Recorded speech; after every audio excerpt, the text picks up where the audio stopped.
Everyone, this is Shivam here and आज की इस वीडियो में हम बात करने वाले हैं जीओसी के क्वेश्चंस को लेके। जैसा कि हमने बात की थी कि हमारी जीओसी जो है कंप्लीट हो चुकी है। जीओसी के अंदर जितने भी इफेक्ट्स आते हैं, जीओसी की जितनी भी एप्लीकेशंस है एंड एरोमेटिसिटी का जो बहुत इंपॉर्टेंट पार्ट है जीओसी के अंदर, वो सारा हम कंप्लीट कर चुके हैं। तो आज की इस वीडियो में बात करने वाले हैं कंप्लीट जीओसी के क्वेश्चंस को लेके, ठीक है, कि जितने भी डिफरेंट टाइप के क्वेश्चंस हैं हम देखने वाले हैं जीओसी के अंदर, किस टाइप के क्वेश्चंस पूछे जाते हैं। तो वीडियो स्टार्ट करने से पहले एक छोटी सी रिक्वेस्ट है, जैसे ही मैं क्वेश्चन लिख दूं अपनी वीडियो पॉज कर लेना, एक बार क्वेश्चन खुद करने की ट्राई करना, एक बार खुद इवैल्यूएट करना कि क्या आप क्वेश्चन को देख के कंसेप्ट समझ पा रहे हो कि यहां पर कौन सा कंसेप्ट लगेगा, कि मैं इस क्वेश्चन को किस अप्रोच के साथ सोल्व कर सकता हूं, एंड देन आप आंसर चेकआउट करना। अगर आंसर सही है तो बहुत अच्छी बात है, और आंसर अगर गलत है तो घबराने की बात नहीं है। ये ऑर्गेनिक है, धीरे धीरे आती है, प्रैक्टिस से आती है, एकदम से कोई भी मास्टर इसमें नहीं बन सकता है, राइट। तो आंसर मैच करने के बाद अगर आंसर गलत है तो एक बार इवैल्यूएट जरूर करना कि आपका आंसर क्यों गलत है, मैंने क्या अप्रोच यूज की है, आपने क्या की थी, और आपने यूज की थी अप्रोच जिसकी वजह से आंसर गलत हुआ है, तो वो अप्रोच क्या सोच के यूज की थी, राइट। ताकि इन चीजों को लेके ही आप ऑर्गेनिक अच्छी बना सकते हो। जब तक आप सोचोगे नहीं ना कि मैंने ये अप्रोच क्यों लगाई, ये क्यों नहीं लगाई, ये क्यों किया, वो क्यों नहीं किया, तब तक आप ऑर्गेनिक में अच्छे नहीं हो सकते हो। तो कोई घबराने वाली बात नहीं है, आंसर सबके गलत होते हैं, ठीक है। तो जस्ट इवैल्यूएट करना कि मेरा आंसर गलत क्यों है। चलो स्टार्ट करते हैं। तो देखिए, सबसे पहला क्वेश्चन मेरे पास है, इसके अंदर मुझे एसिडिक हाइड्रोजन का ऑर्डर बताना है। मेरे पास 3 हाइड्रोजन गिवन है, HA, HB एंड HC। तो यहां पर मुझे जो है एसिडिक हाइड्रोजन का ऑर्डर बताना है। तो देखिए, यहां पर अगर मैं बात करूं तो कार्बन की हाइब्रिडेशन क्या है, यहां पे कार्बन की हाइब्रिडेशन है sp, ठीक है। नाइट्रोजन की हाइब्रिडेशन की बात करूं तो नाइट्रोजन की हाइब्रिडेशन यहां पे कितनी है मेरे पास, sp3। और वहीं मैं बात करूं ऑक्सीजन की तो ऑक्सीजन की हाइब्रिडेशन कितनी है मेरे पास, sp3। तो जब हमने इंडक्टिव इफेक्ट करवाया था तो मैंने आपको एक टेबल बनवाई थी, अगर आपको याद हो तो, जिसमें मैंने आपको कार्बन, नाइट्रोजन एंड ऑक्सीजन के बारे में बताया था कि मेरा जो कार्बन का sp हाइब्रिडाइज वाला सिस्टम है वो ज्यादा एसिडिक होता है एज कंपेयर टू नाइट्रोजन के sp3 हाइब्रिडाइज सिस्टम से, एंड ऑक्सीजन का जो sp3 हाइब्रिडाइज सिस्टम है वो तो सबसे ज्यादा एसिडिक होता ही है, ठीक है। तो यहां पर अगर मैं इस कंसेप्ट को फॉलो करूं तो यहां पर देखिए, एक ऑक्सीजन गिवन है जो कि sp3 हाइब्रिडाइज है, और उसके साथ जो हाइड्रोजन लगा होगा वो सबसे ज्यादा एसिडिक हो ही जाएगा। तो मेरे पास जो He है वो सबसे ज्यादा एसिडिक यहां पर देखने को मिल जाएगा। अगर आपको टेबल ये याद है तो आप आराम से इस चीज को कर सकते हो। इट्स ऑल अबाउट इलेक्ट्रोनेगेटिविटी, कि कौन ज्यादा इलेक्ट्रोनेगेटिव है, कौन कम इलेक्ट्रोनेगेटिव है। और मेन पॉइंट यहां पर क्या था कि मेन चीज जो थी वो थी कार्बन की sp हाइब्रिडाइज सिस्टम जो है वो नाइट्रोजन की sp3 हाइब्रिडाइज सिस्टम से ज्यादा इलेक्ट्रोनेगेटिव होती है, और दैट्स व्हाई जो कार्बन के साथ उस टाइम पर जो हाइड्रोजन लगा होगा वो ज्यादा एसिडिक होगा, राइट। तो यहां पर मेरे पास जो है यानी कि H जो है हाइड्रोजन सबसे ज्यादा एसिडिक हो जाएगा। उसके बाद जो HB है वो मेरे पास sp3 हाइब्रिडाइज नाइट्रोजन के साथ अटैच है, जबकि मेरे पास जो HA है वो sp हाइब्रिडाइज सिस्टम के साथ अटैच है कार्बन के। तो हमें पता है sp हाइब्रिडाइज कार्बन जो है वो ज्यादा इलेक्ट्रोनेगेटिव है, तो यहां पर मेरे पास HA जो है ज्यादा एसिडिक हो जाएगा, एंड देन मेरे पास ऑर्डर आ जाएगा HB। तो इस तरीके से हमें ये क्वेश्चन करना है। और ये क्वेश्चन किस कंसेप्ट से है मैं आपको साथ के साथ ये भी बताता चलूंगा किस कंसेप्ट से क्वेश्चन है, ताकि आपको थोड़ा सा और आसानी हो जाए। तो ये क्वेश्चन जो है वो है इंडक्टिव इफेक्ट से, ये क्वेश्चन जो है मेरे पास इंडक्टिव इफेक्ट से है, ठीक है। तो चाहे आप खुद सोच लो यहां पे मैं मीसोमेरिक कैसे लगा दूंगा, कोई मीसोमेरिक का चांस नहीं है। यहां पर मैं हाइपर कंजुगेशन कैसे लगा दूंगा, क्यों, क्योंकि वहां पर हमारे पास sp2 हाइब्रिडाइज या sp हाइब्रिडाइज या डीलोकलाइजेशन प्रेजेंट होनी चाहिए, जबकि यहां पर ऐसा कुछ भी नहीं हो सकता, राइट। तो यहां पर मेरे पास एसिडिक ऑर्डर जो है ये आ जाएगा। अब मुझसे इस क्वेश्चन के अंदर जो सेकंड क्वेश्चन आपको दिख रहा है उसके अंदर मुझसे पूछा हुआ है कि ऑर्डर ऑफ स्टेबिलिटी बताओ कि कौन सा मॉलिक्यूल जो है वो सबसे ज्यादा स्टेबल होगा, कौन सा कम स्टेबल हो जाएगा, ठीक है। तो ये क्वेश्चन जो है मेरे पास, ये क्वेश्चन है रेजोनेंस का, और रेजोनेंस के अंदर मैंने आपको 4 से 5 पॉइंट बताए थे कि अगर मुझे किसी भी मॉलिक्यूल को कंपेयर करना है कि कौन ज्यादा स्टेबल है, कौन कम स्टेबल है, तो उसके अंदर सबसे पहले चेकआउट करो जो न्यूट्रल स्पीशीज होती है वो सबसे ज्यादा स्टेबल होती है। क्यों, क्योंकि चार्ज स्पीशीज कहीं ना कहीं रिएक्टिविटी शो करती है। अब एक बात बताओ, ओपन पॉजिटिव चार्ज है या फिर ओपन नेगेटिव चार्ज है तो उसके सामने इलेक्ट्रोफाइल या न्यूक्लियोफाइल आएगा तो कितनी आसानी से अटैक कर देगा। वहीं अगर मेरे पास न्यूट्रल स्पीशीज है तो वो अटैक करने के लिए फेवर नहीं करता इतनी आसानी से, और इसी वजह से जो जितना कम रिएक्टिव होगा वो उतना ही ज्यादा स्टेबलाइज हमें देखने को मिलता है। तो मेरे पास यहाँ पर ए वाला जो है सबसे ज्यादा स्टेबल हो जाएगा इन तीनों में। अब उसके बाद देखो यहाँ पर मेरे पास हम क्या देखते हैं, नंबर ऑफ डबल बॉन्ड देखते हैं कि नंबर ऑफ डबल बॉन्ड किसमें ज्यादा है, जिसमें ज्यादा नंबर ऑफ डबल बॉन्ड वो ज्यादा स्टेबलाइज। तो दो डबल बॉन्ड, एक डबल बॉन्ड यहां पर है, एक डबल बॉन्ड यहां पर है, यानी कि on the basis of double bond मैं इसको चेकआउट नहीं कर सकता हूं। अब हमें क्या देखना है, चार्ज सेपरेशन। तो एक पॉजिटिव चार्ज, एक नेगेटिव चार्ज, एक पॉजिटिव चार्ज, एक नेगेटिव चार्ज, यहां पर भी हम इसके बेस के ऊपर नहीं कर सकते हैं। लेकिन एक पॉइंट हमारे पास है स्टेबिलिटी के अंदर, क्या कि अगर चार्ज सेपरेशन पॉजिटिव और नेगेटिव की है तो वो जितना क्लोज होंगे उतना ज्यादा स्टेबलाइज होंगे, और पॉजिटिव नेगेटिव चार्ज जितना दूर होंगे उतना लेस स्टेबलाइज वो सिस्टम मुझे देखने को मिलेगा। तो ये रेजोनेंस के अंदर अच्छे से बात कर चुके हैं। तो सी वाला जो है वो इस रीजन से मेरे पास ज्यादा स्टेबल हो जाएगा एज कंपेयर टू बी। ठीक है, तो सी वाले की जो स्टेबिलिटी है मेरे पास वो ज्यादा देखने को मिलेगी मुझे एज कंपेयर टू बी। चलिए अब करते हैं नेक्स्ट क्वेश्चन। नेक्स्ट क्वेश्चन में हमें क्या बताना है, नेक्स्ट क्वेश्चन के अंदर हमें बात करनी है रिएक्टिविटी ऑर्डर। रिएक्टिविटी ऑर्डर कह लीजिए या फिर आप कह लीजिए स्टेबिलिटी ऑर्डर, दोनों एक ही बात है। मेरे पास क्वेश्चन है कुछ इस टाइप का,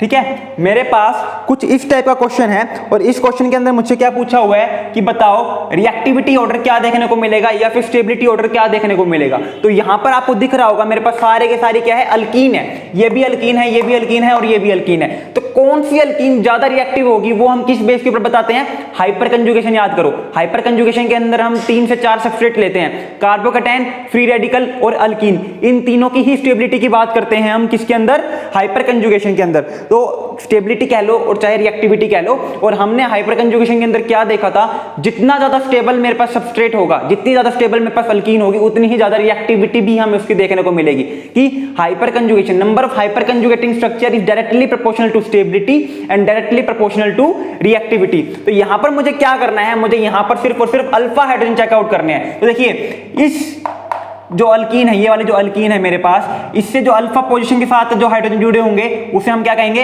अल्फा हाइड्रोजन कहेंगे। तो देखो अल्फा पोजीशन एक ये रही, एक ये रही, एक ये रही और एक ये रही। तो यहां पे मेरे पास 3 अल्फा ये रहे, 3 अल्फा ये रहे, 2 अल्फा ये रहे और 2 अल्फा ये रहे। अल्फा हाइड्रोजन चेकआउट करना मैं आपको बता चुका हूं अच्छे से।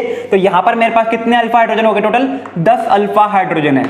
यहां की अगर मैं बात करूं तो 3 अल्फा हाइड्रोजन ये रहे और 2 alpha hydrogen, sorry 1 alpha hydrogen ये रहा। तो यहां पे मेरे पास 4 अल्फा हाइड्रोजन है। जबकि मैं यहां की बात करूं तो यहां पर सिर्फ और सिर्फ ये वाला alpha hydrogen that is 1 alpha hydrogen मुझे यहां पर देखने को मिलेगा। तो यहां पर मेरे पास 1 अल्फा हाइड्रोजन है, यहां पर मेरे पास 4 और यहां पर मेरे पास 10। तो हमें पता है हाइपर कंजुगेशन के अंदर हमें क्या देखने को मिलता है, स्टेबिलिटी जो है, चाहे मुझे स्टेबिलिटी ऑर्डर पूछा जाए या फिर मुझसे रिएक्टिविटी ऑर्डर पूछा जाए, दोनों सेम ही होंगी हाइपर कंजुगेशन के अंदर। तो यहां पर मेरे पास कौन सी अल्कीन ज्यादा रिएक्टिव होगी, जिसके अंदर 10 अल्फा हाइड्रोजन है, उसके बाद जिसके अंदर 4 अल्फा हाइड्रोजन है और उसके बाद जिसके अंदर 1 अल्फा हाइड्रोजन हमें देखने को मिलेगा। तो ये मेरे पास जो है हाइपर कंजुगेशन के अंदर स्टेबिलिटी कह लीजिए या रिएक्टिविटी कह लीजिए, इसका ऑर्डर देखने को मिल जाएगा। चलिए अब एक और क्वेश्चन करते हैं। अब हम एक और क्वेश्चन करते हैं। मेरे पास क्या है, मुझसे पूछा हुआ है रिएक्टिविटी का ऑर्डर, मुझसे पूछा हुआ है रिएक्टिविटी का ऑर्डर बताओ इसके अंदर। ठीक है, रिएक्टिविटी का ऑर्डर बताओ मेरे को, इस 2 स्पीशीज के अंदर कौन ज्यादा रिएक्टिव मुझे देखने को मिलेगी अगर मुझे जो है इलेक्ट्रोफिलिक सब्स्टिट्यूशन रिएक्शन करवानी पड़ जाए। ठीक है, या फिर इलेक्ट्रोफिलिक एडिशन रिएक्शन करवानी पड़ जाए, कौन ज्यादा फेवर करेगी उस रिएक्शन को। तो देखो यहां पर मुझे दिख रहा है, यहां पर मुझे क्या दिख रहा है, एक मिथाइल ग्रुप है और यहां पर मेरे पास जो है एक टर्शियरी ब्यूटाइल ग्रुप है। ये मेरे पास क्या है, टर्शियरी ब्यूटाइल ग्रुप, और यहां पे मेरे पास क्या है, एक मिथाइल ग्रुप। तो अब आप खुद बताओ मुझे किसकी रिएक्टिविटी ज्यादा देखने को मिलेगी। यहां पर मुझे पता है प्लस आई इफेक्ट जो है दोनों शो करेंगे, ये वाला ग्रुप भी और ये वाला ग्रुप भी। और जो प्लस आई इफेक्ट है टर्शियरी ब्यूटाइल ग्रुप का, वो कहीं ना कहीं बहुत ज्यादा होता है as compare to methyl group, कहीं ना कहीं ज्यादा होता है मिथाइल ग्रुप से। तो यहां पर ये इलेक्ट्रॉन डेंसिटी जो है रिंग में ज्यादा प्रोवाइड करेगी प्लस आई इफेक्ट से, और ये कम शो करेगी हमारे पास। तो अकॉर्डिंग टू दिस कंसेप्ट मेरे पास, इसको मैंने ए नाम दे दिया, इसको मैंने बी नाम दे दिया। तो बी वाला जो है वो ज्यादा रिएक्टिव होना चाहिए था ए से, राइट। लेकिन ये आंसर जो है वो क्या हो जाएगा, गलत, अगर आप ऐसा करके आओगे तो। क्यों, क्योंकि यहां पर आपने शायद ध्यान नहीं दिया, मेरे पास हाइपर कंजुगेशन भी लग रहा है, ये हाइपर कंजुगेशन शो कर रहे हैं। देखो हाइपर कंजुगेशन में क्या होता है मेरे पास, जहां पे मेरे पास sp2 हाइब्रिडाइज सिस्टम है उससे नेक्स्ट जो एटम है वो sp3 हाइब्रिडाइज होना चाहिए। तो यहां पर मेरे पास sp2 हाइब्रिडाइज सिस्टम है, उससे नेक्स्ट सिस्टम क्या है मेरे पास, sp3 हाइब्रिडाइज। तो यहां पर अगर मैं अल्फा हाइड्रोजन की बात करूं तो 3 अल्फा हाइड्रोजन है, जबकि मैं बात करूं अगर इस कार्बन की, यही तो मेरे पास अल्फा कार्बन हुआ, तो इसके साथ कोई हाइड्रोजन अटैच है, कोई भी अल्फा हाइड्रोजन अटैच नहीं है इसके साथ। तो यहां पर मेरे पास क्या है, 0 अल्फा हाइड्रोजन प्रेजेंट है, और 0 अल्फा हाइड्रोजन प्रेजेंट है, यहां पे 3 अल्फा हाइड्रोजन प्रेजेंट है। तो मेरे पास अगर मैं बात करूं प्लस H के ऑर्डर की, हाइपर कंजुगेशन के ऑर्डर की, तो मुझे पता है A के अंदर ज्यादा है B के कंपेयर में, क्योंकि यहां पे 3 अल्फा हाइड्रोजन है और यहां पे 0 अल्फा हाइड्रोजन है। एंड ऑर्डर ऑफ डोमिनेंस मैंने आपको बताया था अपनी वीडियो के अंदर कि मेरे पास जो मीसोमेरिक है सबसे ज्यादा वो डोमिनेट करता है, उसके बाद मेरे पास हाइपर कंजुगेशन डोमिनेट करता है, एंड सबसे कम डोमिनेटिंग फैक्टर क्या है मेरे पास, इंडक्टिव। तो यहां पर डजंट मैटर कि मेरे पास जो इंडक्टिव फैक्ट है वो B के अंदर ज्यादा है एज कंपेयर टू A, लेकिन मुझे क्या फेवर करेगा, कौन डोमिनेट करेगा, यहां पर इफेक्ट मेरे पास हाइपर कंजुगेशन डोमिनेट करेगा, एंड हाइपर कंजुगेशन A के अंदर ज्यादा है B के कंपेयर में। तो मेरे पास रिएक्टिविटी ऑर्डर क्या लीजिए, तो वहां पे मेरे पास रिएक्टिविटी ऑर्डर किसका ज्यादा हो जाएगा, A का ज्यादा हो जाएगा B के कंपेयर में, एज कंपेयर टू B का ज्यादा हो A के कंपेयर में। तो ये मेरे पास एक क्वेश्चन था जिसको आपको ध्यान से पढ़ना है, ध्यान से देखना है। उसके बाद हम बात करते हैं मेरे पास और हीट ऑफ कंबशन को लेके। चलो एक हीट ऑफ कंबशन का क्वेश्चन कर लेते हैं। हीट ऑफ कंबशन हमने किस में पढ़ा था, एप्लीकेशन ऑफ हाइपर कंजुगेशन के अंदर। जैसे ही टॉपिक का नाम लूं ना तो आपको याद आ जाना चाहिए कि हाँ मेरे पास ये टॉपिक यहां पर है, ठीक है। तो चलो एक क्वेश्चन देखते हैं हमारे पास हीट ऑफ कंबशन को लेके। मेरे पास क्वेश्चन क्या है, 3 सिस्टम गिवन है मेरे पास, एक ये सिस्टम है, एक मेरे पास ये सिस्टम है, and third one is this. मुझसे पूछा हुआ है हीट ऑफ कंबशन बताओ कि हीट ऑफ कंबशन का ऑर्डर क्या रहेगा। तो देखिए हीट ऑफ कंबशन की अगर हम बात करते हैं तो हीट ऑफ कंबशन में मेरे पास क्या होता है कि सबसे पहले हम चेकआउट करते हैं मोलर मास। जो हीट ऑफ कंबशन है वो डायरेक्टली प्रोपोर्शनल होती है मेरे पास मोलर मास के। ये बहुत इंपॉर्टेंट बात है, सबसे पहले चेकआउट करो क्या मोलर मास सबका सेम है या अलग अलग है। अगर अलग अलग है सबका मोलर मास तो जिसका जितना ज्यादा मोलर मास होगा उतनी ज्यादा उसकी हीट ऑफ कंबशन हमें देखने को मिल जाएगी। तो मैं अगर बात करूं A की, अगर मैं बात करूं B की, और अगर मैं बात करूं C की, तो सबके अंदर सेम ही मोलर मास देखने को मिलेगा क्योंकि सारे के सारे एटम सेम है, ठीक है। तो दूसरा डिसाइडिंग फैक्टर क्या हो जाता है हीट ऑफ कंबशन के अंदर, मेरे पास हीट ऑफ कंबशन जो है इनवर्सली प्रोपोर्शनल होती है अल्कीन की स्टेबिलिटी की। अल्कीन की स्टेबिलिटी के इनवर्सली प्रोपोर्शनल होती है मेरे पास हीट ऑफ कंबशन, यानी कि जितनी ज्यादा अल्कीन की स्टेबिलिटी उतनी ही ज्यादा हीट ऑफ कंबशन देखने को मुझे, जितनी ज्यादा अल्कीन की स्टेबिलिटी उतनी ही कम मुझे हीट ऑफ कंबशन देखने को मिलेगी। तो यहां पर देखो, यहां पर मेरे पास कितने अल्फा हाइड्रोजन हो जाएंगे, यहां पर मेरे पास टोटल जो है 10 अल्फा हाइड्रोजन है। इसकी अगर मैं बात करूं तो यहां पर मेरे पास 3 अल्फा हाइड्रोजन ये रहे, 2 अल्फा हाइड्रोजन ये रहे और 1 अल्फा हाइड्रोजन ये रहा। तो यहां पर मेरे पास कितने अल्फा हाइड्रोजन हो जाएंगे, 3 2 5 और 1 6 अल्फा हाइड्रोजन। और यहां की अगर मैं बात करता हूं तो यहां पे मेरे पास जो है 2 अल्फा हाइड्रोजन ये रहे, 2 अल्फा हाइड्रोजन ये रहे, तो 4 अल्फा हाइड्रोजन मेरे को देखने को मिलेंगे। तो ऑर्डर ऑफ स्टेबिलिटी की बात करूं मैं तो ऑर्डर ऑफ स्टेबिलिटी है मेरे पास A की ज्यादा, B से फिर B की और देन C की, ये मेरे पास है ऑर्डर ऑफ स्टेबिलिटी। लेकिन हमें बात करनी है हीट ऑफ कंबशन की, और हीट ऑफ कंबशन जो है वो इनवर्सली प्रोपोर्शनल होती है स्टेबिलिटी की। तो यहां पे मेरे पास ऑर्डर क्या आ जाएगा, सबसे ज्यादा C की, देन B की एंड देन A की। ये मेरे पास ऑर्डर है हीट ऑफ कंबशन का, ठीक है। कोई डाउट यहां पर, किसी को जो भी डाउट हो मुझे अच्छे से बता देना, ताकि कमेंट सेक्शन में कमेंट कर देना। लाइव तो वीडियो है नहीं जो आप मुझे अभी बता पाओगे, तो जो भी डाउट हो अपने क्लियर कर लेना कमेंट सेक्शन में पूछ के, या फिर इंस्टाग्राम पे मैसेज ड्रॉप आउट कर सकते हो, टेलीग्राम चैनल का लिंक बनाया हुआ है वहां पर पूछ सकते हो जो भी डाउट हो, ठीक है। अब हमसे पूछा हुआ है कि बताओ रिएक्टिविटी ऑर्डर बताना है हमें रिएक्टिविटी ऑर्डर बताना है। एक सिस है मेरे पास और एक मेरे पास ट्रांस है। तो एक सिस अल्कीन है मेरे पास, एक ट्रांस अल्कीन है, इसके अंदर रिएक्टिविटी ऑर्डर बताना है मुझे, ठीक है, कि कौन ज्यादा रिएक्टिव होगी मेरे पास। तो देखो एक मेरे पास सिस है, एक ट्रांस है। यहां की अगर मैं बात करूं तो यहां पे मेरे पास अल्कीन है, यहां पे मेरे पास 6 अल्फा हाइड्रोजन है, और यहां की मैं बात करूं तो यहां पर मेरे पास कितने अल्फा हाइड्रोजन है, 6 अल्फा हाइड्रोजन है। तो अल्फा हाइड्रोजन भी सेम हो गए, मास भी सेम हो गया, तो हम यहां पर किसके बेस के ऊपर बताते हैं। तो देखिए सिस और ट्रांस अल्कीन में ना हमेशा हमेशा हमेशा ट्रांस अल्कीन जो है ज्यादा स्टेबल होती है as compare to cis alkene. क्यों? क्योंकि ट्रांस अल्कीन के अंदर जो पैकिंग होती है ना, एटम की जो पैकिंग होती है, उनकी ऑर्बिटल्स की जो पैकिंग होती है वो प्रॉपर होती है, बेटर ओवरलैपिंग हो रही होती है ऑर्बिटल्स की, जिसकी वजह से जो ट्रांस अल्कीन है वो ज्यादा स्टेबल होती है। और हम अगर बात करें स्टेबिलिटी की तो हाइपर कंजुगेशन यहाँ पर इफेक्ट लगता है। तो यहाँ पर 6 अल्फा हाइड्रोजन की हमने बात की है। और स्टेबिलिटी जो है हाइपर कंजुगेशन के केस में स्टेबिलिटी और रिएक्टिविटी डायरेक्टली प्रोपोर्शनल होती है। तो रिएक्टिविटी भी जो है मेरे पास ट्रांस अल्कीन की ज्यादा हो जाएगी as compare to cis alkene. Trans की ज्यादा हो जाएगी मेरे पास as compare to cis alkene. तो यहां पर आपको कोई भी डाउट नहीं होना चाहिए। तो चलिए अब हम बात करते हैं नेक्स्ट कंसेप्ट की हमारे पास।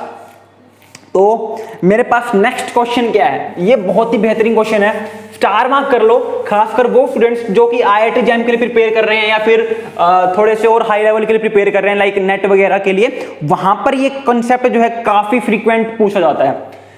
मेरे पास एक स्पीसीज है जिसके ऊपर 3 फिनाइल ग्रुप लगे हुए हैं, एक ये है, एक ये है मेरे पास, एक ये है। एक तो मेरे पास ये मॉलिक्यूल है और दूसरा मेरे पास क्या मॉलिक्यूल है, दूसरा मेरे पास एक और ऐसी स्पीसीज है जिसके अंदर मेरे पास एक और सिस्टम ऐसा लगा हुआ है। ठीक है, यहां पर मेरे पास एक ये सिस्टम है और एक नीचे एक साइड वाला सिस्टम है। और मुझसे पूछा हुआ है कि बताओ ऑर्डर ऑफ स्टेबिलिटी कह लो या फिर आप कह लो एसिडिटी ऑर्डर। मुझसे पूछा हुआ है एसिडिटी ऑर्डर बताओ किसका ज्यादा होगा, एसिडिटी ऑर्डर। ठीक है, तो हमें दिख रहा है एसिडिटी ऑर्डर बताना है तो एक ये हाइड्रोजन जो है ये एसिडिक हो सकता है और एक इसमें ये हाइड्रोजन एसिडिक हो सकता है। तो आपको देखने में क्या लग रहा है कि कौन ज्यादा एसिडिक होगा? अगर मैं होता आपकी जगह तो मैं कहता कि ये वाला जो है ज्यादा एसिडिक है और ये वाला लेस एसिडिक है। क्यों? क्योंकि यहां पर जैसे ही हाइड्रोजन लूज होगा, ये हाइड्रोजन लूज होके इस फिनाइल रिंग के साथ भी कंजुगेशन में जा सकता है या फिर कह लो रेजोनेंस में जा सकता है, इस फिनाइल रिंग के साथ भी जा सकता है और इस फिनाइल रिंग के साथ भी जा सकता है। लेकिन यहां पर मेरे पास क्या है, ये हाइड्रोजन या तो इस फिनाइल रिंग के साथ जाएगा या फिर इस नीचे वाले सिस्टम के साथ जाएगा कंजुगेशन के अंदर। तो यहां पर ये हाइड्रोजन जो है सिर्फ और सिर्फ 2 सिस्टम के साथ कंजुगेशन में जा रहा है। लेकिन यहां पर मेरे पास जो हाइड्रोजन है वो 3 सिस्टम के साथ कंजुगेशन में जा रहा है, 1, 2 और 3। और हमें पता है जितने ज्यादा रेजोनेटिंग स्ट्रक्चर पॉसिबल होते हैं उतनी ही ज्यादा स्टेबिलिटी हमें देखने को मिलती है। और एसिडिटी ऑर्डर हम किसके बेसिस के ऊपर समझाते हैं कि मेरे पास किसी ने H पॉजिटिव लूज कर दिया तो उसके बाद जो कार्बन आयन बना है वो कितना ज्यादा स्टेबल बन रहा है, उसी बेस के ऊपर तो हम एसिडिटी समझाते हैं। तो यहां पर अकॉर्डिंग टू मी अगर मैं इसको ध्यान से ना देखूं तो फर्स्ट वाला जो है इसको फर्स्ट नाम दे दिया, इसको सेकंड नाम दे दिया, तो फर्स्ट वाला जो है सेकंड वाले से ज्यादा स्टेबल है और ज्यादा एसिडिक होना चाहिए था। और ये आंसर आपका बिल्कुल ही गलत है, ये आंसर बिल्कुल ही गलत है। रीजन क्या है? यहां पर देखो मेरे पास ये तो 3 सिस्टम है ना, इस कार्बन के साथ जो 3 फिनाइल रिंग लगी हुई है, ये सिस्टम रिजिड नहीं है, ये जो है फ्लेक्सिबल सिस्टम है, सिंगल बॉन्ड के अराउंड जो है ये सिस्टम है मेरे पास। और ये क्या करता है, ये रोटेट करता रहता है, हिलता रहता है ऊपर नीचे साइड वगैरह में, जिसकी वजह से यहाँ पे जैसे ही कार्बन आयन बनेगा, ये H पॉजिटिव लूज होने के बाद यहाँ पर जैसे ही कार्बन आयन बनेगा इसको प्रॉब्लम होगी इनके साथ कंजुगेशन में जाने के लिए। क्यों? क्योंकि ड्यू टू सिंगल बॉन्ड यहाँ पर due to non rigidity of the system ये नेगेटिव चार्ज जो है कंजुगेशन में ही नहीं जा पाएगा, क्योंकि ये जाने की ट्राई करेगा, ये बच्चों की तरह खेलने लग जाएगा, ये अपनी पोजीशन थोड़ी सी या तो पीछे कर लेगा या आगे कर लेगा, जिसकी वजह से इस नेगेटिव चार्ज को जो है कंजुगेशन में या फिर कह लीजिए रेजोनेंस में जाने में दिक्कत होगी। लेकिन यहां पर देखो, यहां पर जो ये नीचे वाला सिस्टम है ना, ये कंप्लीटली रिजिड है, ये कंप्लीटली रिजिड सिस्टम है, बंधा हुआ है। हमें पता है ऊपर वाला इसको एक्सेप्ट करे ना करे, नीचे वाला तो इसको कंफर्म एक्सेप्ट करेगा। तो यहां पर ये बहुत आसानी से नीचे वाले सिस्टम के साथ रेजोनेंस में चला जाएगा। और ये सिस्टम मेरे पास क्या है, ये सिस्टम मेरे पास रिजिड सिस्टम है, ये मेरे पास रिजिड सिस्टम है। और इसी वजह से मेरे पास जो सेकंड वाला है वो ज्यादा एसिडिक होगा फर्स्ट वाले के कंपेयर में। ठीक है, रीजन क्या है यहाँ पे? रीजन है मेरे पास यहाँ पे रिजिडिटी।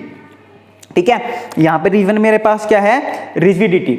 अब हम देखते हैं एक और क्वेश्चन, एसिडिक ऑर्डर की बात कर ही रहे हैं तो एसिडिक ऑर्डर में एक क्वेश्चन और देखते हैं, अच्छा सा प्यारा सा क्वेश्चन है। क्वेश्चन क्या है, मुझसे पूछा हुआ है कि ऑर्डर ऑफ एसिडिक हाइड्रोजन बताओ मुझे। एक स्पीशीज मेरे पास है COOH और F और दूसरी मेरे पास है COOH और F, राइट। इन दोनों के अंदर मुझे एसिडिटी ऑर्डर बताना है। तो देखो यहां पर H पॉजिटिव लूज करेगा, यहां पर ये H पॉजिटिव लूज करेगा। जो फ्लोरीन है, फ्लोरीन हमें पता है क्या शो करता है, माइनस आई इफेक्ट। हैलोजन जो है वो माइनस आई इफेक्ट शो करते हैं, बहुत इंपॉर्टेंट बात है। और हैलोजन का जो माइनस आई इफेक्ट है वो हैलोजन के प्लस एम इफेक्ट को हमेशा डोमिनेट करता है, इस बात को हमेशा याद रखना, ठीक है। और वैसे यहाँ पे ये मीजोमेरिक लगा भी नहीं सकता, क्यों? मीजोमेरिक इफेक्ट लगाने के लिए कंजुगेशन होना चाहिए, तो यहाँ पे कोई कंजुगेशन तो है ही नहीं, डबल बॉन्ड तो है ही नहीं, तो ये वैसे भी हमारे पास क्या लगाएगा, माइनस आई इफेक्ट ही लगाएगा। तो ये फ्लोरीन क्या लगाएगा, माइनस आई इफेक्ट। अब दोनों के अंदर कार्बोक्सिलिक एसिड है, दोनों के अंदर फ्लोरीन गिवन है, तो हम कैसे डिटरमाइन करेंगे कि कौन ज्यादा एसिडिक है कौन कम एसिडिक है, क्योंकि एटम तो सारे सेम है। तो मैंने आपको कहा था अगर मेरे पास सारे के सारा कंपाउंड जो है सेम दिया हुआ है तो उसमें उन्होंने क्या कर रखा होगा, पोजीशन चेंज कर रखी होगी एटम की। दोनों कंपाउंड बिल्कुल सेम है, फर्क क्या है, फर्क सिर्फ इतना है कि यहाँ पे फ्लोरीन इस फर्स्ट पोजीशन के साथ ही अटैच है और यहाँ पे मेरे फ्लोरीन जो है वो मेटा पोजीशन के ऊपर है कार्बोक्सिलिक एसिड के कंपेयर में, ठीक है। तो यहाँ पर एक बात बताओ, इंडक्टिव फैक्ट जब मैंने आपको करवाया था तो वहां पे मैंने आपको क्या बताया था, ऑर्डर ऑफ इंडक्टिव फैक्ट जो है वो 3 चीजों के ऊपर डिपेंड करता है, एक डिस्टेंस, एक नंबर और एक पावर। सबसे पहले देखो मेरे पास जो इंडक्टिव फैक्ट शोइंग ग्रुप है वो साइड से, एक्टिव साइड से कितने दूर परसेंट है, जितना दूर परसेंट होगा उतना ही कम इंडक्टिव फैक्ट लगेगा, जितना पास परसेंट होगा उतना ही ज्यादा इंडक्टिव फैक्ट लगेगा। एग्जांपल के तौर पर मेरे पास मान लीजिए यहाँ पे कार्बन पॉजिटिव है, कार्बन और यहाँ पे मेरे पास CH2 नेगेटिव है, ठीक है। और एक मेरे पास क्या है, कार्बन पॉजिटिव है, कार्बन और यहाँ पे कार्बन और यहाँ पे CH2 नेगेटिव है। तो यहाँ पर मेरे पास इंडक्टिव फैक्ट किसका ज्यादा होगा, इसका ज्यादा होगा। क्यों? क्योंकि यहाँ से ये इस एक्टिव साइड से कितना दूर है, सिर्फ और सिर्फ 2 कार्बन अपार्ट है, जबकि ये वाला सिस्टम मेरे पास 3 कार्बन अपार्ट हो गया। तो इंडक्टिव फैक्ट इसका ज्यादा लगेगा एज कंपेयर टू दिस, ठीक है। तो ये बहुत इंपॉर्टेंट एग्जांपल है। उसके बाद हमें नंबर देखना होता है एंड देन हमें पावर देखनी होती है। जो NO2 ग्रुप हम कहते हैं ना, NO2 ग्रुप का बहुत ज्यादा इंडक्टिव फैक्ट होता है, वो डिपेंड करता है सिर्फ और सिर्फ कितनी दूर परसेंट है। अगर मान लो NO2 ग्रुप है, एक OMe ग्रुप है, तो NO2 ग्रुप जो है मेरे पास, मान लो NO2 ग्रुप जो है मेरे पास, कार्बन नेगेटिव, कार्बन और NO2 ग्रुप मेरे पास जो है वो 2 कार्बन अपार्ट है इस एक्टिव साइड से, जबकि मेरे पास जो OMe है वो सिर्फ और सिर्फ मान लीजिए 1 कार्बन अपार्ट है इस नेगेटिव चार्ज से। तो हमें पता है दोनों माइनस आई इफेक्ट शो करेंगे और NO2 ग्रुप का जो माइनस आई इफेक्ट है वो ज्यादा होता है एज कंपेयर टू OMe।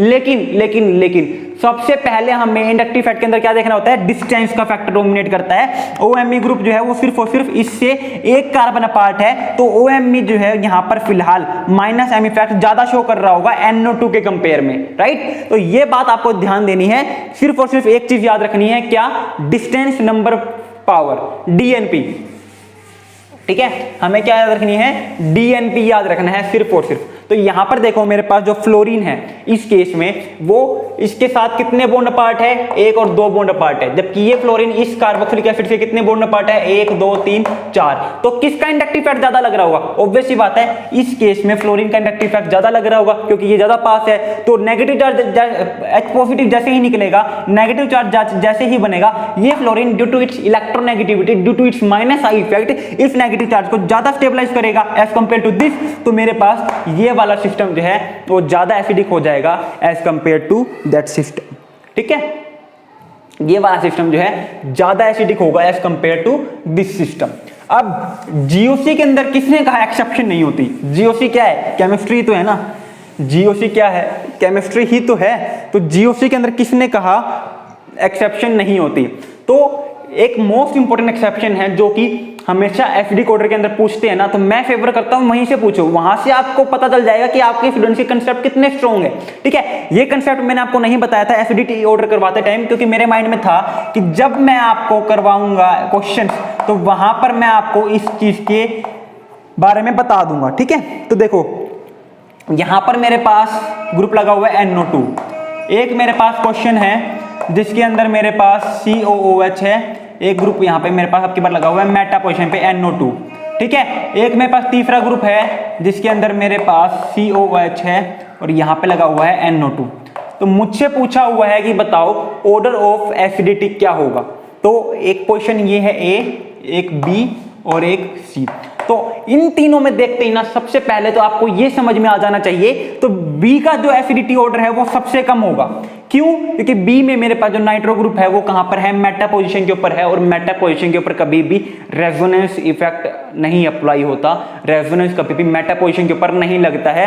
ये बात आपको समझ में आनी चाहिए। तो क्वेश्चन को देखते ही आप बी को तो सबसे एंड में डाल दो और ऑप्शन चेकआउट करने लग जाओ कि मेरे पास क्या कोई ऐसा ऑप्शन है जिसके अंदर मेरे पास बी जो है लास्ट में गिवन है।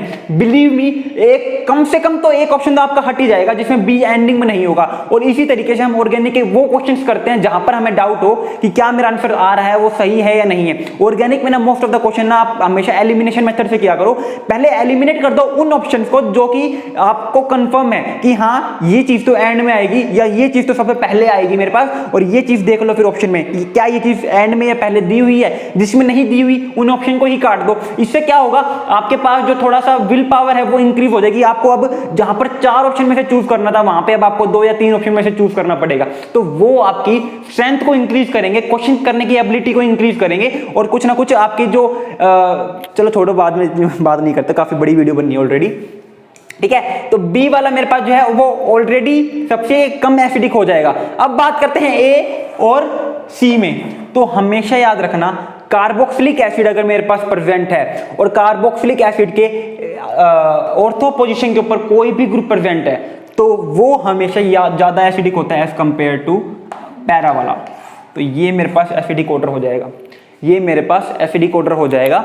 NO2 ग्रुप यहाँ पर प्रेजेंट है। अब एक क्वेश्चन बताऊं आपको, NO2 की जगह मान लो यहाँ पे NH2 होता, NO2 की जगह यहाँ पे मान लो NH2 ग्रुप प्रेजेंट होता। NO2 तो क्या कर रहा था, माइनस आई इफेक्ट के through, sorry minus M effect के थ्रू स्टेबलाइज कर रहा था मेरे कार्बन आयन को जो मेरे पास बनेगा। ठीक है, जो एनायन मेरे पास यहाँ पे बनेगा उसको NO2 ग्रुप जो है माइनस एम इफेक्ट से स्टेबलाइज कर रहा था। लेकिन NH2 क्या करता है, NH2 तो प्लस एम इफेक्ट शो करता है, NH2 तो प्लस एम इफेक्ट शो करता है, और प्लस एम इफेक्ट क्या करेगा मेरे पास, नेगेटिव चार्ज को की इलेक्ट्रॉन डेंसिटी और इंक्रीज करता है, यानी कि उसको अनस्टेबलाइज करता है। तो अब मुझसे पूछा हुआ है इन तीनों के अंदर, अब बताओ एसिडिटी ऑर्डर क्या होगा। और मैंने कहा था ना, किसने कहा जीओसी में एक्सेप्शन नहीं होती। अब की बार अगर मैं बात करूं एसिडिटी ऑर्डर की, अभी भी यही रहेगा, अभी भी यही रहेगा। इन दोनों में तो आपको डाउट नहीं होगा, बी तो अभी भी मेरे पास लास्ट में ही आएगा, सॉरी बी लास्ट में क्यों आएगा, अब की बार तो ये लास्ट में आना चाहिए था। तो हमेशा याद रखना, कार्बोक्सिलिक एसिड अगर मेरे पास प्रेजेंट है, उसकी ऑर्थो पोजीशन के ऊपर कोई भी ग्रुप लगा हुआ है, doesn't matter, plus I effect show कर रहा है, प्लस एम इफेक्ट शो कर रहा है, माइनस एम इफेक्ट शो कर रहा है, वो हमेशा जो है ज्यादा एसिडिक होता है एज कंपेयर टू अदर, वो जो है ज्यादा एसिडिक होता है एज कंपेयर टू अदर। तो हमेशा मेरे पास जो ऑर्थो पोजीशन वाला सिस्टम है कार्बोक्सिलिक एसिड के अंदर वो ज्यादा एसिडिक होगा as compare to para position वाला। रीजन बताऊं क्या है, रीजन ये है कि मेरे पास यहां पर जो है ये ग्रुप क्या करेगा, ये ग्रुप रिपल्शन के थ्रू यहां पर क्या होगा, ऑर्थो पोजीशन के इन दोनों के अंदर क्या होगा, रिपल्शन होगा, जिसकी वजह से कार्बोक्सिलिक एसिड जो है, जिसकी वजह से कार्बोक्सिलिक एसिड जो है वो इस रिंग के साथ जो है रेजोनेंस में नहीं जा पाएगा। आपको समझ में नहीं आएगा, मैं करके दिखाता हूं आपको, जस्ट गिव मी अ सेक।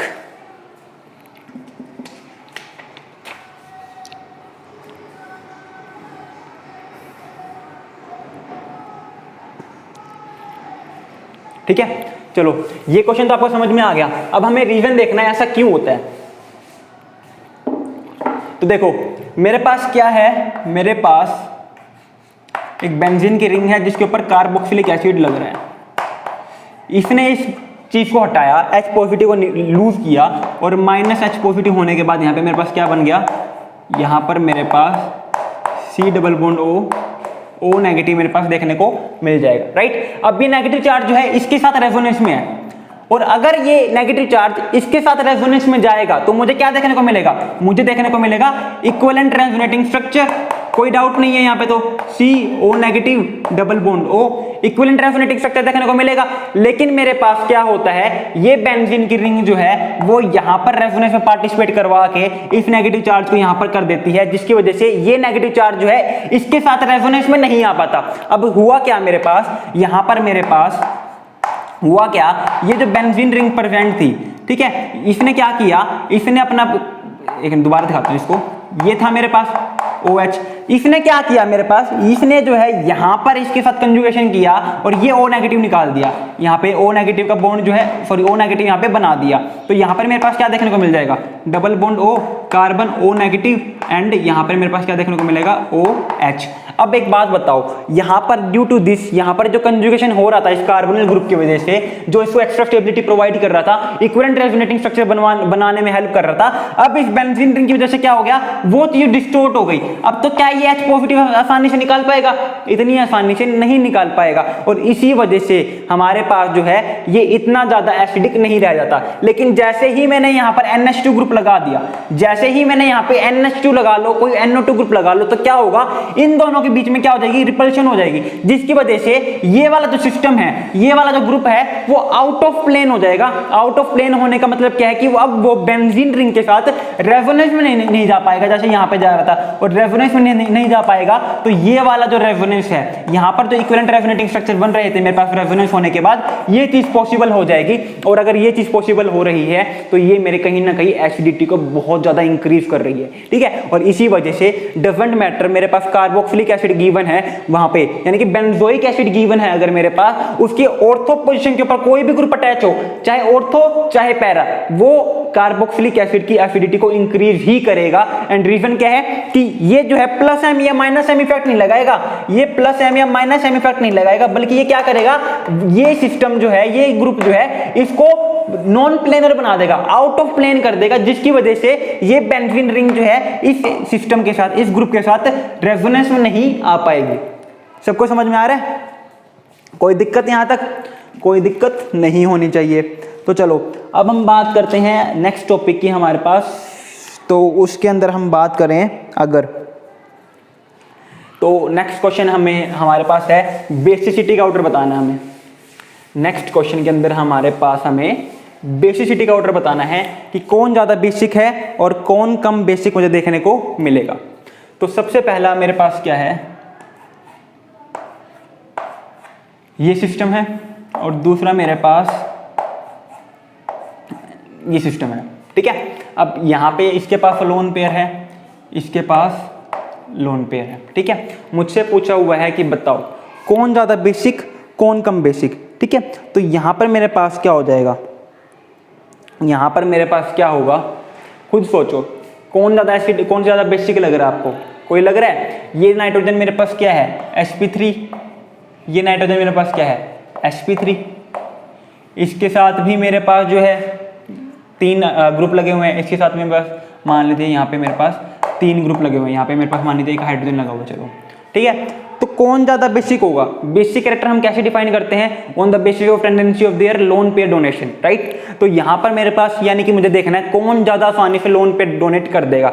तो मैंने आपको एसिडिक कैरेक्टर बताते टाइम एक चीज बताई थी, दैट इज रिंग फ्लिपिंग, ठीक है। यानी कि वहां पर मेरे पास अगर नॉन रिजिड सिस्टम होगा तो नॉन रिजिड सिस्टम में मेरे पास कहीं ना कहीं रेजोनेंस में प्रॉब्लम आती है, राइट। उसी तरीके से इस सिस्टम में हमारे पास क्या होती है, यहाँ पे मेरे पास फ्लिपिंग देखने को मिलेगी, यहां पर मेरे पास क्या होगा, फ्लिपिंग देखने को मिलेगी। ये जो ग्रुप लगे हुए हैं ये क्या है, ओपन चेन फॉर्म में है। ओपन चेन फॉर्म में होने की वजह से ये क्या करते रहेंगे, नाचते रहेंगे, ऊपर नीचे दाएं बाएं होते रहेंगे, जिसकी वजह से अब भी ये इसमें है, ये अब क्या हो जाएगा, फ्लिपिंग करके क्या बन जाएंगे, यहाँ पे ये नाइट्रोजन नीचे आ जाएगा और यहाँ पे ये मेरे पास इस टाइप का सिस्टम बन जाएगा। यानी कि कभी ये ऊपर जा रहे हैं, कभी ये नीचे जा रहे हैं। अब एक बात बताओ, अभी ये नीचे है, मेरे पास कोई भी ग्रुप आया जिसको मान लो कोई भी एक ग्रुप आया जिसके पास इलेक्ट्रॉन की रिक्वायरमेंट है, जिसको इससे लोन पेयर चाहिए, तो जैसे ही ये इसके क्लोज जाएगा उसी टाइम पे क्या कर देंगे, ये फ्लिप कर देंगे। फ्लिप करने के बाद ये ऊपर आ जाएंगे। अब मेरे पास जो इलेक्ट्रोफाइल है वो कहां से आ रहा था, ऊपर से आ रहा था, क्योंकि शुरू में तो उसको लोन पेयर ऊपर दिख रहा था, लेकिन जैसे ही यहाँ पे फ्लिपिंग हुई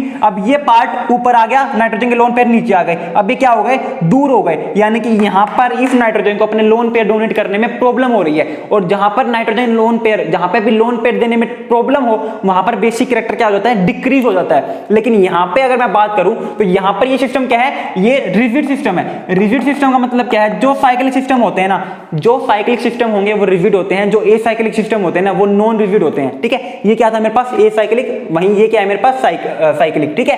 तो यहाँ पर ऐसा रिंग फ्लिपिंग वाली कोई बात नहीं है। यहाँ पे मेरे पास जो नाइट्रोजन के लोन पेयर हैं वो एक जगह पर बैठे हुए हैं शांति से। जैसे ही यहाँ पर मेरे पास जो है इलेक्ट्रोफाइल आएगा वैसे ही ये अपने लोन पेयर को डोनेट कर देगा, और ये जो है मेरे पास आसानी से रिएक्शन हो जाएगी। तो मेरे पास ये ए है और ये मेरे पास बी है। तो मुझसे पूछा होगा कि बताओ कौन ज्यादा बेसिक, तो मैं क्या कहूंगा, due to rigidity present in B molecule, मेरा बी मॉलिक्यूल जो है वो ज्यादा बेसिक है as compare to A molecule. जो मेरा बी मॉलिक्यूल है वो ज़्यादा बेसिक है मेरे पास as compare to this molecule, as compare to A molecule, right. कोई दिक्कत यहाँ पर? तो चलो एक क्वेश्चन और करते हैं हमारे पास यहाँ पे अब बेसिक कैरेक्टर को लेके ही, ये बहुत इंपॉर्टेंट है। ये वाला जो क्वेश्चन अब कराऊंगा ये काफ़ी इंपॉर्टेंट है, इसको स्टार मार्क कर लेना। ये काफ़ी बार क्वेश्चन एग्जाम में पूछा जाता है मेरे पास। क्वेश्चन क्या है मेरे पास, एक मेरे पास 3 मॉलिक्यूल गिवन है, एक ये सिस्टम है मेरे पास, एक मेरे पास ये सिस्टम गिवन है, एंड एक मेरे पास ये सिस्टम गिवन है, और एक मेरे पास जो है, चलो एक और सिस्टम ले लेते हैं हम, ये सिस्टम गिवन है। मुझसे पूछा हुआ है बेसिसिटी का ऑर्डर बताओ, यहाँ पे मेरे पास क्या होगा। यहाँ पे मुझसे पूछा हुआ है बेसिसिटी का ऑर्डर बताओ, यहाँ पर मेरे पास क्या होगा। तो देखो यहाँ पर सिंपल सी बात है, पहले हमें क्या देखना है कि मेरे पास कौन सा नाइट्रोजन जो है वो अपना इलेक्ट्रॉन को डोनेट कर पाएगा। पहले आप ये तो डिसाइड कर लो ना, यहाँ पे 2 नाइट्रोजन है, यहाँ पे 3 नाइट्रोजन है, यहाँ पे 1 नाइट्रोजन, यहाँ पे 1 नाइट्रोजन, इनमें तो कोई कंफ्यूजन नहीं है मेरे को। ये वाला नाइट्रोजन जो है वो अपने लोन पे डोनेट करेगा, लेकिन यहाँ पर 3 नाइट्रोजन है, यहाँ पे मेरे पास 2 नाइट्रोजन है, तो इनमें कौन सा नाइट्रोजन अपना लोन पे डोनेट करेगा वो देखना पड़ेगा ना। तो देखो यहाँ पर मेरे पास ये वाला नाइट्रोजन अपने लोन पे डोनेट करेगा, और यहाँ पर ये वाला, क्यों? क्योंकि ये नाइट्रोजन के लोन पेयर है ना, ये डीलोकलाइज्ड है। ये नाइट्रोजन क्यों नहीं देगा अपने लोन पेयर? क्योंकि ये नाइट्रोजन के लोन पेयर डीलोकलाइज्ड है। आपके माइंड में कहीं ना कहीं आ रहा होगा, सर ये तो sp2 हो गया, ये sp3 हो गया, तो sp3 वाला ज्यादा बेसिक होना चाहिए sp2 के कंपेयर में, तो आपने इसको क्यों नहीं कहा कि ये नाइट्रोजन अपने लोन पेयर देगा? अरे बच्चा, क्योंकि यहाँ पे ये जो नाइट्रोजन के लोन पेयर है ये रेजोनेंस का पार्ट बन रहे हैं, जिसकी वजह से ये रेजोनेंस में जाके यू बन जाएगा, और अब इस नाइट्रोजन के ऊपर जहां पर लोन पेयर थे इसके ऊपर क्या आ गया, नेगेटिव चार्ज आ गया, और नेगेटिव चार्ज तो लोन पेयर के कंपेयर में काफी ज्यादा अच्छे बेसिक कैरेक्टर शो करते हैं ना, क्योंकि लोन पेयर के कंपेयर में नेगेटिव चार्ज ज्यादा एक्सपोज्ड होता है, ज्यादा आसानी से डोनेट हो सकता है, ठीक है। तो सेम तरीके से ये यहाँ पर मेरे पास नाइट्रोजन के लोन पेयर जो है इसमें जाएगा, और ये नाइट्रोजन का लोन पेयर जो है उसी टाइम पे यहाँ पर चला जाएगा, और यहाँ पे मेरे पास क्या बन जाएगा, एक नेगेटिव चार्ज देखने को मिल जाएगा। तो यहाँ पर मेरे पास अब मुझे बात करनी है कौन सा सिस्टम जो है सबसे ज्यादा बेसिक होगा। तो देखो ये वाला नाइट्रोजन क्या है मेरे पास, sp3, ये वाला नाइट्रोजन मेरे पास क्या है, sp2। तो इनको नंबरिंग कर देते हैं A, B, C और D। तो सबको आपको अच्छे से देखने को समझ में आ रहा होगा, C वाला तो जो है मेरे पास सबसे कम बेसिक होगा। क्यों? एक तो sp2 हो गया, ऊपर से इसके पास कोई नेगेटिव चार्ज नहीं है, इन दोनों नाइट्रोजन के ऊपर तो नेगेटिव चार्ज आ गया, इन दोनों नाइट्रोजन के ऊपर तो नेगेटिव चार्ज आ गया, जबकि इसके ऊपर कोई भी नेगेटिव चार्ज नहीं है, ऊपर से ये sp2 हो गया। और जितनी ज्यादा परसेंटेज एस कैरेक्टर होता है, यहाँ पे परसेंटेज एस कैरेक्टर कितना है मेरे पास, 33%। तो जितना ज्यादा परसेंटेज एस कैरेक्टर होगा उतनी ही ज्यादा इलेक्ट्रोनेगेटिविटी, और जितना ज्यादा इलेक्ट्रोनेगेटिव कोई भी एलिमेंट होता है उतना ही बेकार वो बेस होता है। क्यों? क्योंकि इलेक्ट्रोनेगेटिव एलिमेंट कभी भी अपना लोन पेयर डोनेट नहीं करना चाहते, राइट। तो यहाँ पर मेरे पास C सबसे बेकार हो गया। अब बात करते हैं A, B और D में, वो भी sp3 है, ये भी sp3 है, और ये भी sp3 है। पहले तो ये sp2 थे, लेकिन जैसे ही कंजुगेशन में आए क्या बन जाएंगे, ये sp3 बन जाएंगे, और इनके ऊपर नेगेटिव चार्ज है, इन दोनों के ऊपर नेगेटिव चार्ज है, जबकि इसके ऊपर लोन पेयर प्रेजेंट है। और मैंने आपको क्या बताया, लोन पेयर के कंपेयर में नेगेटिव चार्ज जो ज्यादा अच्छे बेस होते हैं। तो मेरे पास सेकंड ऑप्शन क्या आ जाएगा यहाँ पे, सबसे कम बेसिक में D। अब देखो इन दोनों में बात करूं A और B में, तो यहाँ पर सिर्फ और सिर्फ ये लोन पेयर यहाँ पे कंजुगेशन में पार्टिसिपेट करके इसको नेगेटिव चार्ज देगा, जबकि यहाँ पे ये नाइट्रोजन भी देगा और ये नाइट्रोजन भी देगा। तो इलेक्ट्रॉन डेंसिटी कहीं ना कहीं इस नाइट्रोजन के ऊपर ज्यादा होगी, एंड जहां पर इलेक्ट्रॉन डेंसिटी ज्यादा उसका बेसिक कैरेक्टर ज्यादा। तो मेरे पास जो A है वो कम बेसिक होगा एज कंपेयर टू B, और ये मेरे पास क्या आ जाएगा, बेसिक कैरेक्टर का ऑर्डर देखने को मिल जाएगा। तो ये थे जीओसी के सारे क्वेश्चन जो मुझे आपको करवाने थे, कुछ नए कंसेप्ट समझाने थे, कुछ आपको ये बताना था कि मुझे कहाँ पर क्या कंसेप्ट जो है यूज करना होता है। आई होप वीडियो अच्छी लगी होगी। आपके माइंड में एक चीज और आ रही होगी कि एरोमेटिसिटी का क्या हुआ, सर एरोमेटिसिटी भी तो जीओसी का पार्ट है, उसके क्वेश्चन नहीं करवाए। तो मैंने आपको कल भी बताई थी एक छोटी सी वीडियो बना के कि एरोमेटिसिटी के जितने भी डिफरेंट टाइप के क्वेश्चन बने हुए हैं, जितने भी डिफरेंट टाइप के क्वेश्चन आए हुए हैं, वो सारे के सारे क्वेश्चन मैंने एक ही वीडियो के अंदर करवाए हुए हैं। आप जाके वो वीडियो चेकआउट करो। अगर आपने अभी तक वो वीडियो चेकआउट नहीं की है तो लिंक मैं डिस्क्रिप्शन बॉक्स में डाल दूंगा, वहां से जाकर चेकआउट कर लो। बिलीव मी, वो करने के बाद मुझे नहीं लगता आपको कोई और कहीं और से वीडियो, कहीं और से एग्जांपल करने की जरूरत है। एरोमेटिसिटी आपको एकदम हद क्लियर हो जाएगा। एक एक चीज मैंने एक एक अच्छे से एक्सप्लेन करके हर जगह रीजन के साथ बताई हुई है। तो जब मैंने एरोमेटिसिटी के सारे क्वेश्चन वहां पे करवाए हुए हैं तो दोबारा वही क्वेश्चन करवा के यहाँ पे टाइम आपका और खराब करने का क्या फायदा है, ठीक है? क्योंकि आपको वहां पे मिल जाएंगे। अब मैं दोबारा बना दूंगा, ये वीडियो और बड़ी हो जाएगी तो आपको थोड़ी सी और आलस आएगा। ऑब्वियस बात है, ऐसा हमारे होता है ना कि एजुकेशन में वीडियो जितनी ज्यादा बड़ी होगी ना उतना ज्यादा आलस आता है। उतनी बार माइंड में आता है यार 1 घंटे की वीडियो है, देखूं, चल बाद में देख लूंगा, चल बाद में देख लूंगा, और वो बात कभी आता नहीं है, ठीक है? तो इसीलिए एरोमेटिसिटी के मैंने क्वेश्चन एकदम अलग से करवाए हुए हैं। लिंक मैं दोबारा डिस्क्रिप्शन बॉक्स में दे दूंगा, आप वहां पर जाकर चेकआउट कर लेना। आई होप वीडियो अच्छी लगी होगी, समझ में आई होगी, अंडरस्टैंडिंग थोड़ी और बड़ी होगी जीओसी को लेके। So thank you very much, have a good day.